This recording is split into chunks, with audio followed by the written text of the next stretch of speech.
Good evening, viewers. We have Dr. Vinod Nair with us. Welcome, Dr. Vinod. Thank you. Good evening. Yeah. So, Vinodji, before we start, I just wanted to tell our viewers what has happened in the case where, all the mainstream media were saying that, army officer had attacked spice jet staffers in Srinagar before his flight. So they said that he was the one who was very aggressive, and it seemed like the all the headlines were like the spice jet staff was brutally assaulted by an army officer. So let me just get that picture on. Yeah.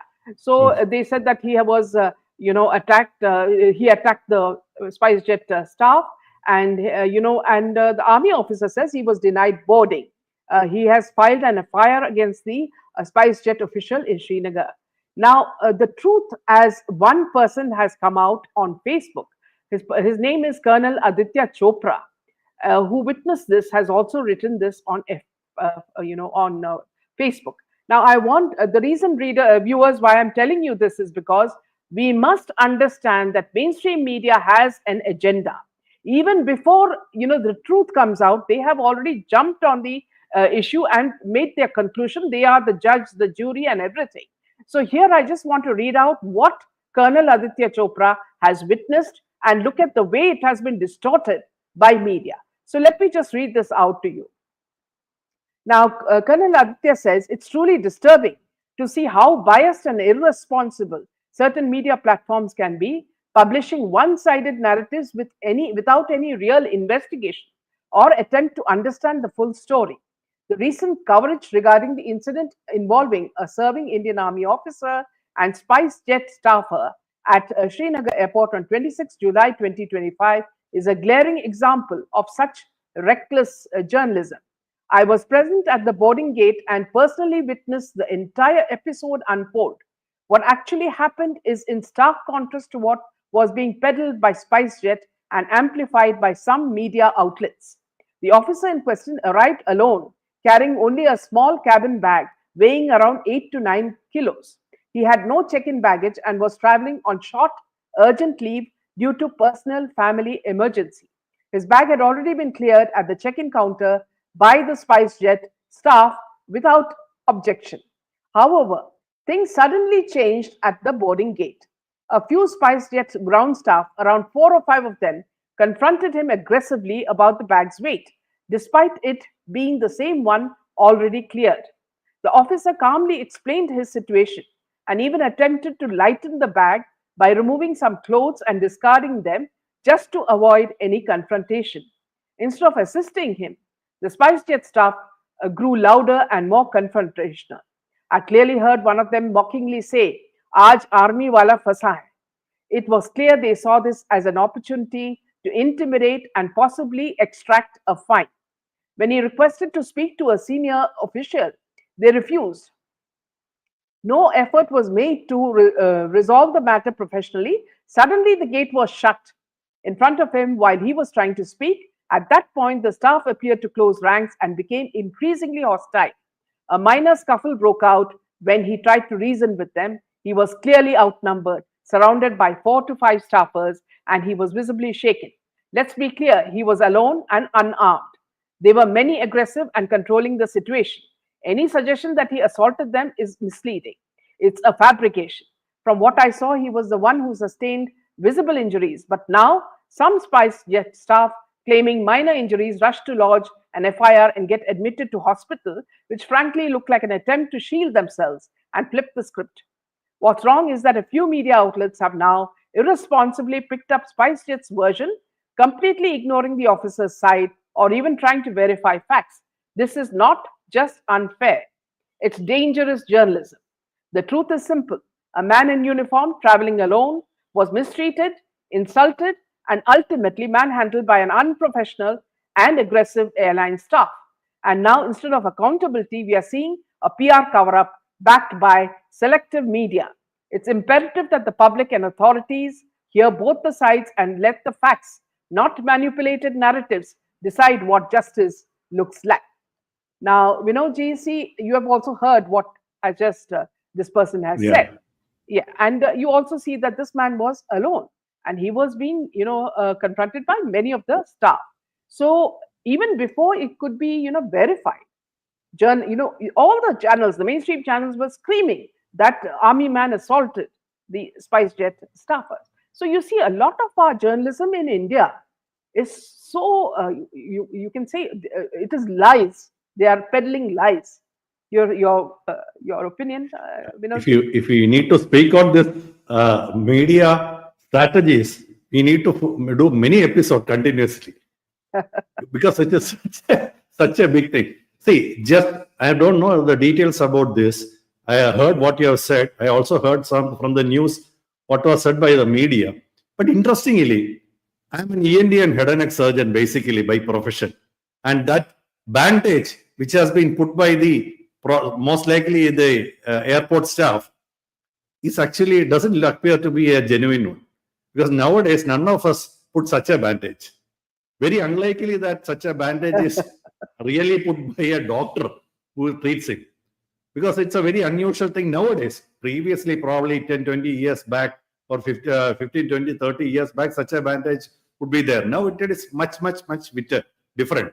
So I think nowadays it can be ascertained, but I'm sure in every gate, boarding gate, there are CCTVs.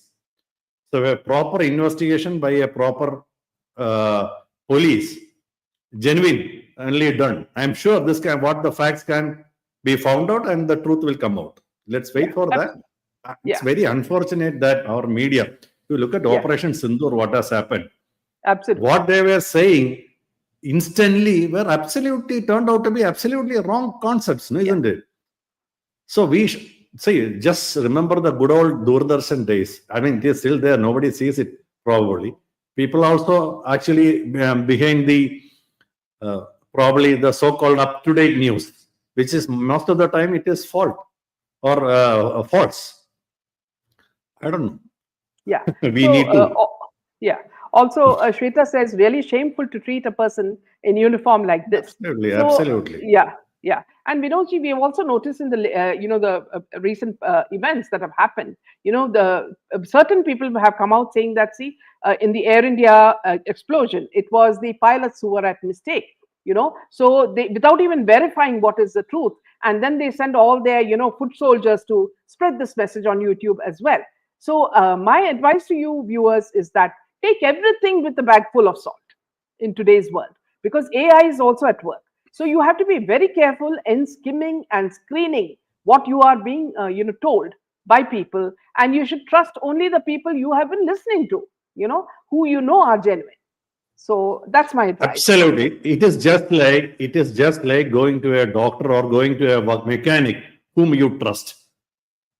If Yeah, there is a history that this media is capable of doing and spreading false news, you should take everything with a pinch of salt, or you yes, should read multiple medias. But I don't know yes. how far that will be possible of an ordinary man to really do some research into every news he listens to. So No, every see, one of us will Vinodji, try to get no, biased. Vinodji, see, now that YouTube is there, there are some people who stick to the truth, and you know those people. So Yeah, you yeah, listen to yeah, them. yeah. That So is more than enough. You don't need to go that is through what I all said. the. No, Yeah, yeah, just like you go to a trusted doctor, you just like you go to a trusted barber or a mechanic. yes, You yeah, need to find your own trusted source of information and absolutely. news. Unfortunate state of affairs, but I think that is the state of affairs here. Yeah. So moving to the first piece of news, we are talking about none other than Congress leader Rahul Gandhi, who has ignited a new controversy by alleging that former Finance Minister Arun Jaitley threatened him for his opposition to the Modi government's now repealed farm laws. While speaking at the Congress organized annual legal conclave 2025, he said, I remember when I was fighting against the farm laws, Arun Jaitley was sent to threaten me. He said, if you continue down this path opposing the government, and fighting us on these farm laws, we'll have to take action against you. I replied, I think you don't know who you're talking to. We are Congress people. We are not cowards. We'll never bend. The British couldn't bend us.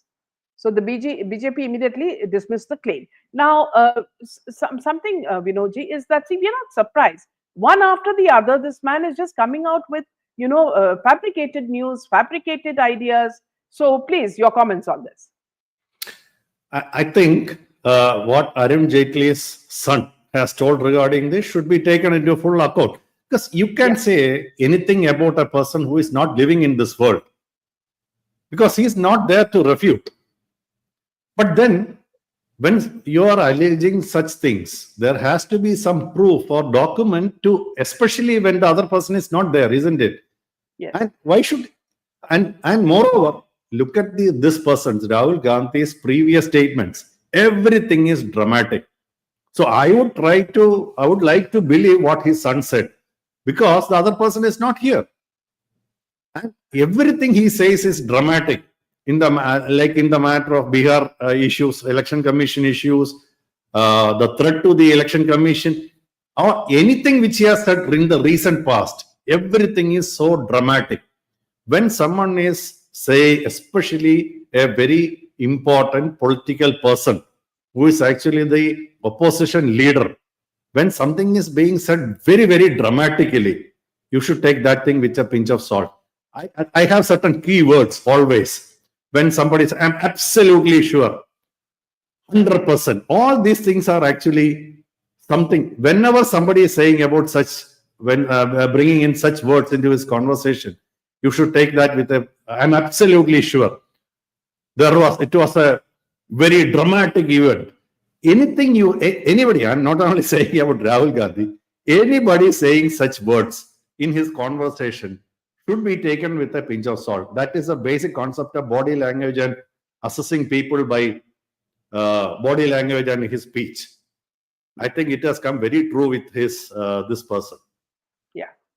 And moreover, now ahead of the key assembly election in Bihar, Rahul Gandhi has ignited a political controversy by teasing an atom bomb of evidence. The Congress leader claims this proof will expose the Election Commission's complicity in stealing votes for the BJP. The Congress leader warned those involved in this alleged conspiracy, including EC officials, present and past. So now he's gone into that as well.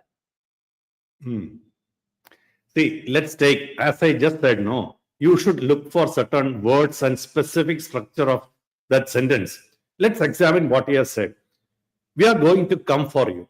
That was what he said as a direct warning to Election Commission. We are going to come for you. The Election Commission has been obliterated and taken over. This was another sentence which he said. The electoral system is dead. He also said our Indian economy is dead. Just like, you don't know, Indian economy is already dead. That is what he said.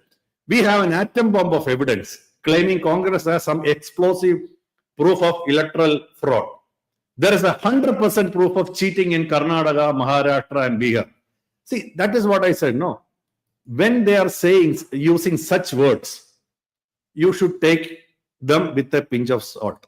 Not only that, you need to look at what he has said in the past and how things have turned out on what he has said, isn't it? So all these things are very, very important in assessing people. I think that was a very, very unfortunate thing. See, if he has an atom bomb, let him go and explode it. If it is against Election Commission and against BJP, let it come out. I think that is what our parliamentarians have said today. You go ahead and expose whatever he's saying. Calling the Election Commission dead implies a total loss of legitimacy. It erodes the public interest, setting a precedent where any defeat can now be dismissed as a fraud. This will cripple the democratic process. And the threatening language, it is Election Commission is a very important constitutional institution. An that is threatening language is an institutional intimidation. We are going to come for you. I don't know what he means by that. It actually borders on intimidation. It is not a criticism. This is not the way to criticize somebody, an institution. We are going to come for you is actually a real threat, intimidation. Now, it should discuss, what will happen? No, they are also bureaucrats. They know that probably after some years, there's a possibility that this person can come to power. So that will discourage bureaucratic independence. It will undermine the Election Commissioner's neutrality and credibility. And what they are doing? They are normalizing delegitimization. See, Rahul narrative may trigger a copycat effect in future also. Whenever political actors fail, they undermine the election result by default. I think that is what is happening even in America nowadays. If unchecked, this could lead to parliamentary deadlocks, mass street protests, or even boycott calls, and even violence on the street. Why should he be doing that? There are better ways. You know what was said by Supreme Court today regarding his statement that 2,000 square meters of Indian land was captured by. He said, if you are a real citizen of India, you would have said this. This was said by whom? Supreme Court of India today morning. I think that shows no. I don't know whether it is a tactical move or strategical error by Rahul Gandhi as well as Congress. This may be an attempt to shift the post-election narrative from policy failure to moral injustice. We can always say, I failed due to moral injustice by the country, by the system. No, or it could, see, it can rally the whole base. If the atom bomb turns out to be a dud bomb, it can damage Congress credibility. I don't know whether they are realizing that. That is why some of the parties in the India alliance are not conforming to what Rajiv Gandhi is saying. They are staying very cautious. This also has geopolitical and international repercussions. See, these statements, I'm sure, will be used by Pakistan, will be used by China, and even the Western world to our own foreign adversaries and other watchdogs to question India's democracy. We always say India is the world's largest democracy. When such statements are made continuously by the opposition leader, this can actually hamper the image of India. That is what I would believe. I'm sure this will have legal and ethical consequences also. I'm sure, of course, the Election Commission said it is wild and baseless, but I'm sure this is going to invite some legal action and defamation of or breach of conduct or something will happen. That is what I would think about this. But Vinodji, Shweta is asking, I don't understand why no action is taken against him. See, it's not easy. Like if he says something against me, I can give a complaint, whether in the police or in the court. An institution stands apart.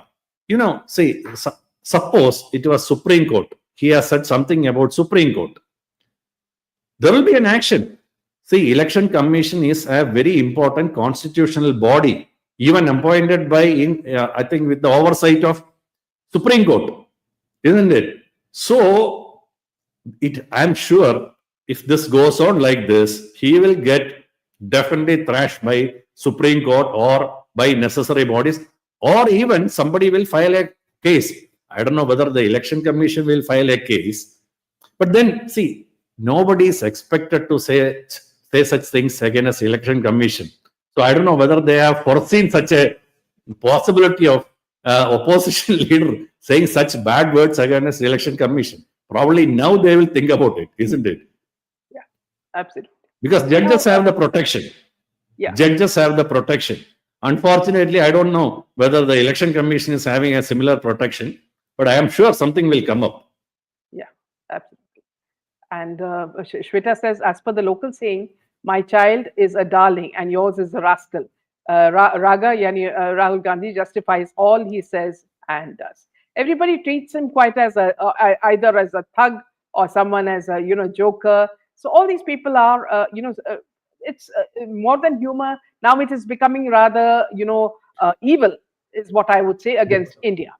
Now moving on to one more thing. One more thing, Minaji. Yeah. The problem is he is their prime minister candidate.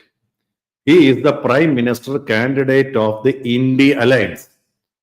If the India Alliance comes to power, most likely Rahul Gandhi will be the prime minister. You imagine such a person with all this behavior and like coming to power, becoming the prime minister of India. That is actually the most dangerous thing. Let him be the opposition leader. Nothing is going to happen by saying all these things. But imagine such a person is coming to power with unlimited power. What could be the scene in India? Yeah. And Swami is saying if common man talks nonsense or steals rupees 50, police will beat him like he's heel. Why Supreme Court, is not doing it to these people? I guess that's what he means. Yeah, They have limitations. See, that case is not over. Only thing is that regarding that Chinese issue, the Chinese taking of 2,000 square kilometers of land. What I understand is Supreme Court has stayed his that specific case against Rahul Gandhi, but they have not stopped it. They are actually going to hear it. We will hear more about that. And Supreme Court interestingly asked, "What is the proof you have that China has taken away 2,000 square kilometers?" yeah, yeah. So now, Vinodji, moving on to the case of the nuns. Now that they've been let out, this seems a very curious case of nuns. Either taking these women for converting them to Christianity, or it is a case of trafficking. We are not too sure about this. So, can you just enlighten our viewers about this case, Vinodji? See, I will say only what are the facts. We know that two nuns, along with three ladies from Chhattisgarh, have been stopped by TTE because there were no travel documents or even the ticket. I don't know whether even the ticket were there. So on suspicion, he stopped. He stopped and asked them, "Where are you going? Where are the documents, travel documents?" None of them were not there. Now, this has immediately alerted the TT, ticket examiner. Somehow, what we understand is Bajrang Dal people were around. Because anyway, somebody appearing in a railway station without ticket, who can predict? Unless it is being colluded, that I only brought that people there. It is a very coincidental thing. And TT is examining the ticket. No travel documents is being found. Probably there were some Bajrang people who have alerted their people, their cadre or their leaders, and they have reached there. And finally, what has happened, what we understand initially, one of the ladies who were from the Chhattisgarh state, they said, "I am being taken away without my consent." Naturally, TT has to forward this to the local police. When the local police came, the same thing happened, and they arrested the nuns because there are a lot of very, very stringent rules against. Now, probably the conversion came, the concept of conversion came because they were nuns in their dress. The first thing. Naturally, that is the first thing to suspect. Why? Because the names of these people, three children, as I understand, are Hindu names, which is a usual practice. They, even when they get converted, even if they are converted, they remain to be Hindu, in the records, Hindu names and Hindu religion, because they will get a lot of benefits. If they get converted, I don't think they will get benefits. So it's a very usual practice. And in Kerala, we call them crypto Christians. Crypto Christians. That is the word which is being used for that. Now, interestingly, this has gone out of hand. And if you touch a nun or a father or a pastor, the repercussions will happen in Kerala. That is always because the center is actually in Kerala. Naturally, all these people, if you look, most of the Christian religious leaders are actually have their origins in Kerala. Most of them, even till now. Naturally, there was a big issue. And, in the assembly elections are coming to Kerala by the end of this year. So every political party gets activated. And interestingly, this is what I understand what has happened. BJP, Kerala BJP people were having a good relationship with Christians, which was not the case till very recently. So Christian people are usually mostly with the Congress UDF. So in the recent past, in the last 1 or 2 years, they have come to some alignment with, I'm saying, some initial alignment with BJP, Kerala BJP faction. And that the other two factions are really worried about, because with that they fear BJP will try to establish in Kerala. So what has happened? There was a big roar in Kerala media. There was nothing else. This has been going on for such a long time, every day, 24/7. And what we understand now is this: the Christian leadership, religious leadership, naturally asked Kerala BJP, because this Rajiv Chandrasekhar has a very good relationship with them. Just because Chhattisgarh is being ruled by BJP government, and at the center it is the BJP government, naturally they asked BJP support, because they know the LDF or the UDF, the left or the right wing, will not get enough. They don't have a say in these two states or in the center. And without thinking, that is what the word I would say, the BJP Kerala leadership swing into action on a war footing. They send on Anup Antony, then Sonjor, and he himself, Rajiv Chandrasekhar himself, went to meet Modi ji as well as Amit Shah ji. Now, what has happened? Because that was a, what do you call, it is a prestige issue for the Kerala leadership, that they have been asked a favor from the by the church faction, and they are supposed to give it. That would give him a very good image. But what has happened? This has created some problem with the among the BJP cadre itself, that what they are doing is not correct. Finally, what I understand is the case can be handled in a soft manner. That is what was the understanding by the Amit Shah ji and Narendra Modi ji. So naturally, he called Chhattisgarh Chief Minister and asked him to take steps so that at least bail can be granted in an NIA case. You know why it was sent to NIA? It is such a very, very major offense in Chhattisgarh. In 1968, there is a very interesting law preventing the religious conversion. And the current state is, if I want to convert to a new religion, I need to apply, or the person who is converting me need to apply before the district collector 60 days in advance. And I have to give all the details of how I am getting converted, to which name, which religion, which is the method, which will be the name. Everything has to be there. And within 60 days after conversion, I am not to give a report on what has happened. And then he will come for an inquiry where such a conversion has happened, and the name change, everything will happen. Then only the conversion is valid. I really don't know whether these people, even if they are undergone conversion, has undergone through these principles. If it is not, they are in big trouble.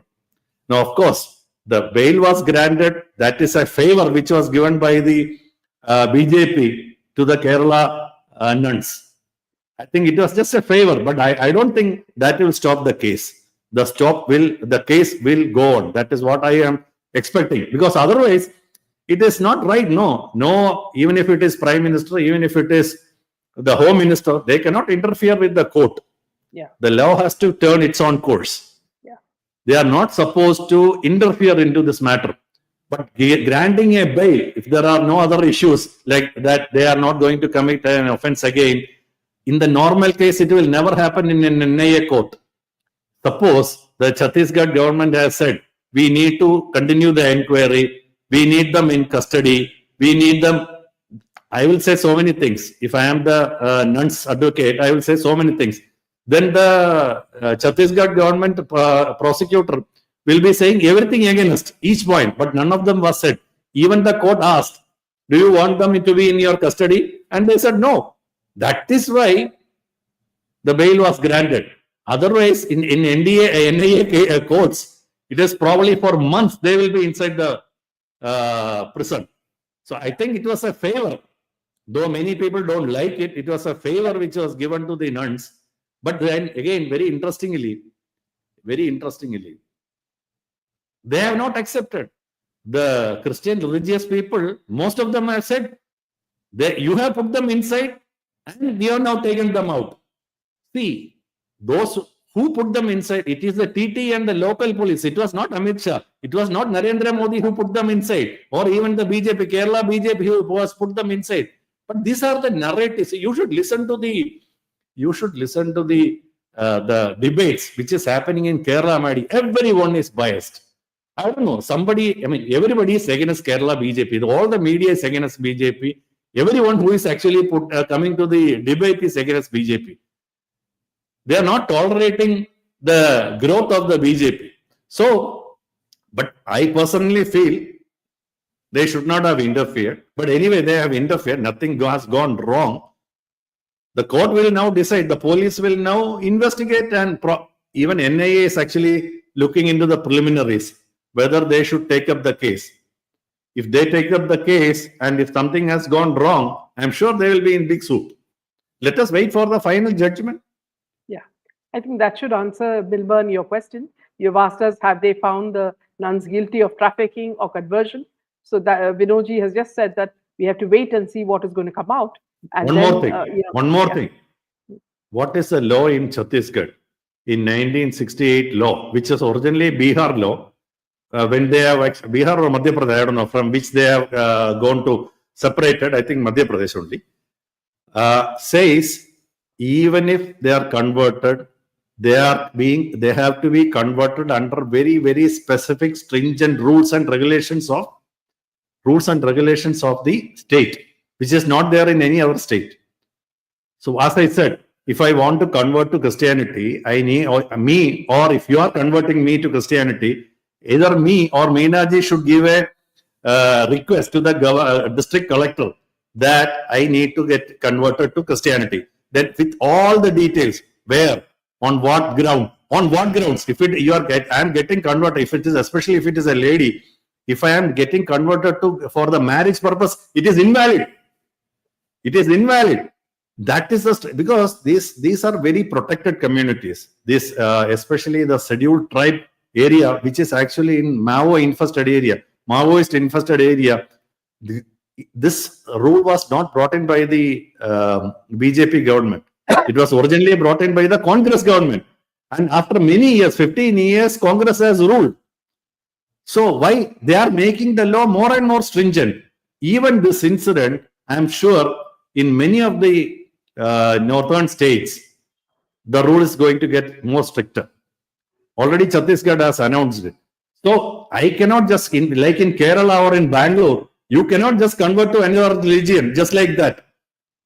If you are converting, especially a scheduled tribe person, it has to be according to the law of the land. And there are there are very interesting things. If I am taking you for, if I am an agency, if I am taking you for a job to another district, I have to register you on my portal, in the government portal. Especially if it is a lady, if I am taking somebody from one district to another district within Chhattisgarh, I need to register in a government portal. And these persons were being taken to Agra. So there is a prima facie issue dictated by the TTE. See, if I am seeing a murder, a very major incident, I am supposed to report it, isn't it? Similarly, he by himself has called the local police. And what ensured was actually, the natural flow of events. And interestingly, it has become a big trap for Kerala BJP and a big boon for the LDF and UDF in Kerala. This is a fact. I don't know how things will turn out. That is going to be a different thing which we need to see. So the ultimate thing is that, see, they do not care about country or people's welfare. They only care about elections and winning votes. That is how each and every state works. That is a very unfortunate thing which is happening in our country. See, nobody is bothered about truth. Nobody is bothered about what will happen to India, what will happen to the state, what will happen to the general thought process of the public. See, if I am always out there to get you, you will be always in a defensive mode, isn't it? Yeah, absolutely. That is not good for anyone. That is an unfortunate state of events. Yeah. moving on to Dr. Vinod, moving on to what is happening in Dharmasthala. Something seems to be rather fishy here, because you remember we had problems with the Shabrimala case, problems also, and earlier also a lot of the problems around Sanatana Dharma. Now, this man who has complained is an anonymous complainant, a former sanitation worker whose identity has not been disclosed. He claimed that he was employed in Dharmasthala between 1995 and 2014. He alleged that he was Right. forced to bury several bodies, including those of women and minors, some of which bore signs of sexual assault. He has since recorded a statement before a magistrate in connection with these claims. Now, the SIT has probed the alleged murders and burials at Dharmasthala, and they have begun the process of exhuming the remains at the spots identified by the whistleblower on Tuesday, a long standing demand of the complainant, his lawyers, and several activists. However, the day ended in an anticlimax as digging through the day at the first spot the complainant had shown the sleuths on Monday did not lead to any recovery of skeletal remains. And the funny thing is, Vinodji, that they are finding the skeleton bodies without heads and all that. So somehow something seems very fishy in this problem. Can you enlighten us? Yeah, see, there are few things. First, if this is a Dalit sanitation worker who has made this chilling allegation that between 95 and 2014, he was coerced into burying hundreds of bodies, not one or two, burying hundreds of bodies, many of them women and girls allegedly raped and murdered on the banks of this Netravati river, which is actually in control of Dharmasthala temple administration. Now, you know that Dharmasthala is a very, very rich and this is attracting a lot of Hindus into that area. Though it is actually in a very isolated place. When I visited Mugambika, we couldn't actually go to Dharmasthala because it's actually a little far off. And they say they have identified 13 burial sites. That is what we have understood. And government of Karnataka has constituted a very high level SIT, Special Investigation Team, on 19th of July 2025 to probe into this whistleblower's claims. 13 burial sites have been identified. They started excavating. In the initial, I think, excavation, nothing was found. No human remains were found. However, what I understand is from the two sites, there are some suspected human remains which is now being sent to DNA and forensic analysis. But there is a heavy rainfall which is happening and waterlogging which is happening in that excavation site, which is hindering the excavation also. Interestingly, there are very, very, very interesting things, rather more than what is being said by we discussed right now. There is a Beltangadi police station. It is called Beltangadi or something. Police station admitted that they have deleted 15 years of unidentified death records, which is a major blow to this investigation. Another interesting thing is a civil court. There was a gag order preventing media from reporting these incidents in Dharmasthala. Very surprising. Very, very surprising. But that has been quashed by Karnataka High Court, restoring the press freedom on this case. Now, another interesting thing is Jain leaders, who are controlling the Dharmasthala temple, have actually expressed concern whether there is a specific defamation which is aimed at, as you have said in the beginning, against this religious temple, as what has happened in Shabrimala also, is a very, very strategical move, because hundreds of bodies, if they are buried, there should be evidence of much more than what has been received. Probably this is in the initial stages only. Then there are human rights groups coming to the court and saying that it has to be a court-directed one, and protection of the whistleblower, it has to be there. And this case has survived many public interest in many disappearance of the females in the past. So whether there is a possible systematic cover-up because decades of impunity, because this has happened 20 years back, 25 years back, whether there is a possible involvement of the religious, political and police entities in this, things have to be really checked. When such a big allegation is coming, government has no other go but to probe into this very, very seriously. All the missing cases. And there are caste and silence is also there. this person is specifically belonging to a Dalit community, the other group is an upward caste. So whether a Dalit was suppressed, that is also another big question. There is another question of religious rule versus the rule of the law or the rule of the land, which is actually more powerful. Even Dharmasthala, if they have done a crime, should they be above the law? All these questions are very, very important. But only, and moreover, I am sure in the coming days, the international forum will also come to play. International human rights groups will also step in. So I think it's actually a very, very serious thing. Government should take steps very, very judiciously and carefully so that everybody, ultimately the public will come to realize that justice has been done. If there was a crime, it has to be brought out. I'm sure, see, in this case, if a body is actually buried 25 years back, there will be remains of the bone. And there are hundreds of bodies, there will be hundreds of bone.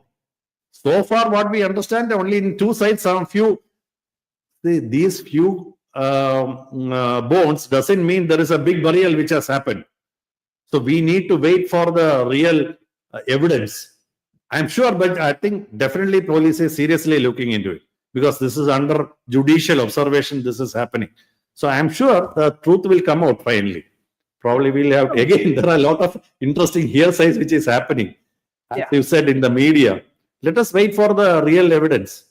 Yeah.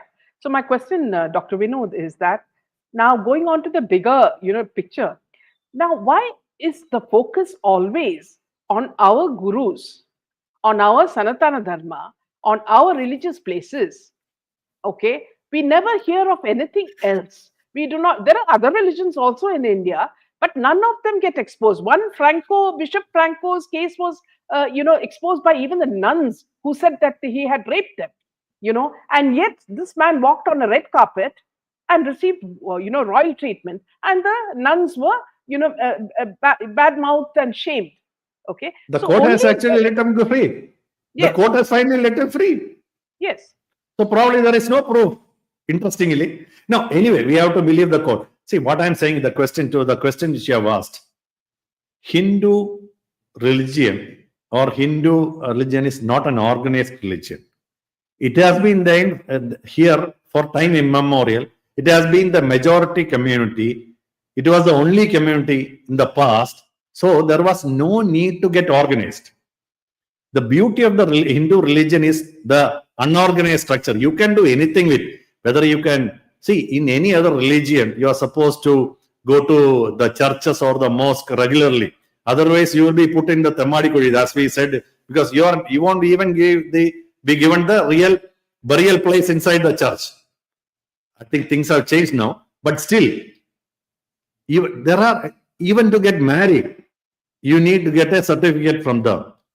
So the people in under their the religion, the normal person is under the control of religious leaders.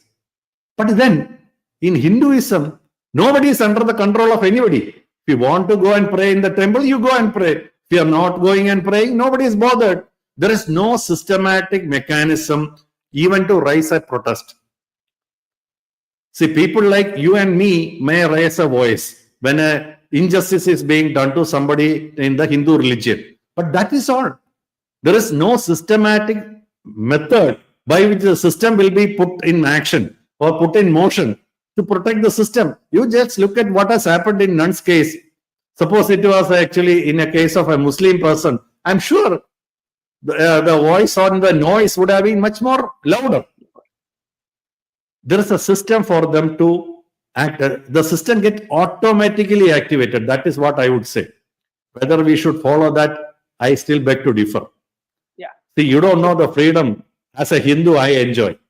Nobody is asking me anything. Nobody is questioning me anything about anything. Have you prayed today morning? Nobody is asking me that question. Not even my family. Oh, maybe the family will ask. And once in a while, why don't you go to temple? That's all. That's all. If I say no, that is okay. I don't ask my daughters, or I have two grown-up daughters. I don't ask them to go and pray. So we don't have a system. That is why people are actually thrashing us. I mean, in the religion, in on religious strategies. I'm not saying we should have an organized Hindu religion should become an organized religion, because then we will actually suffer. As an ordinary member of Hindu religion, we may suffer. So I don't want that to happen also.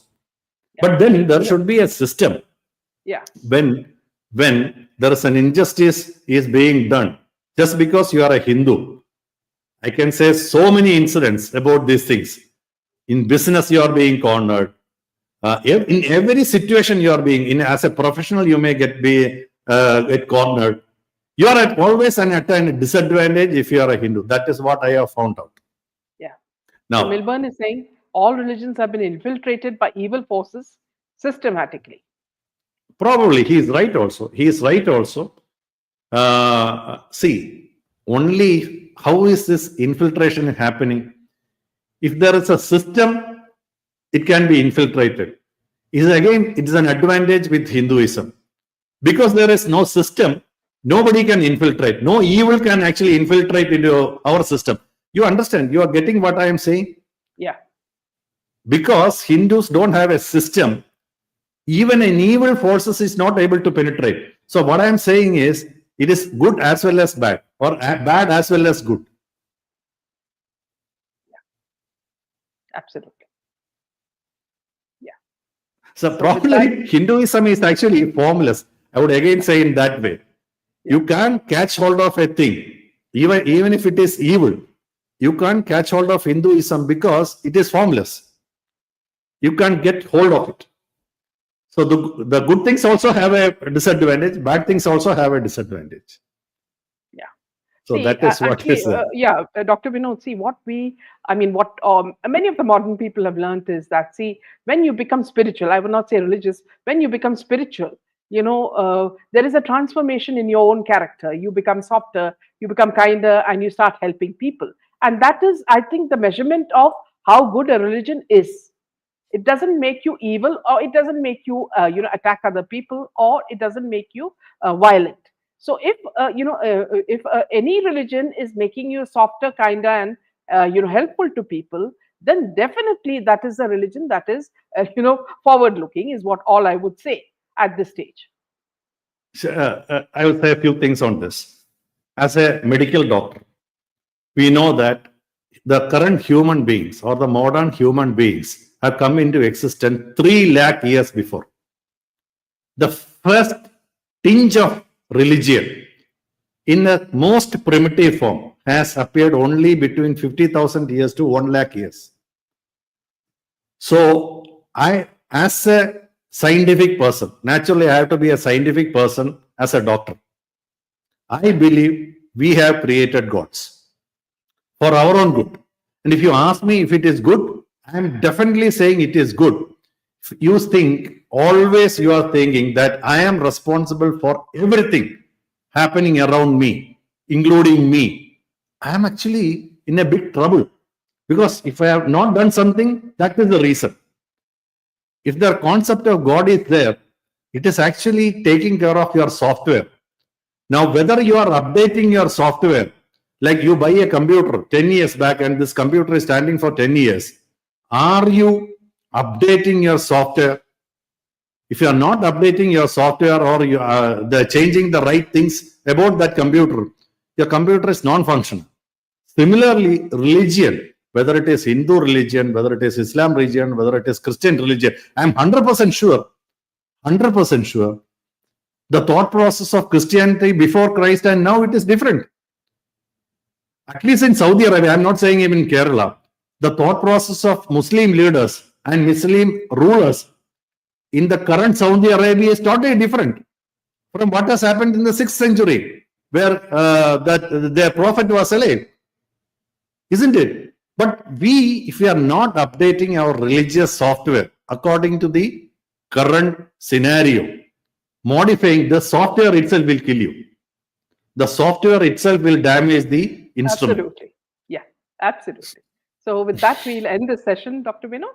Thank you so much for joining us, and a very enlightening. Good night. Jai Hind. And Jai Shri Ram. Jai Hind. Jai Sri Ram. Good night. Good day.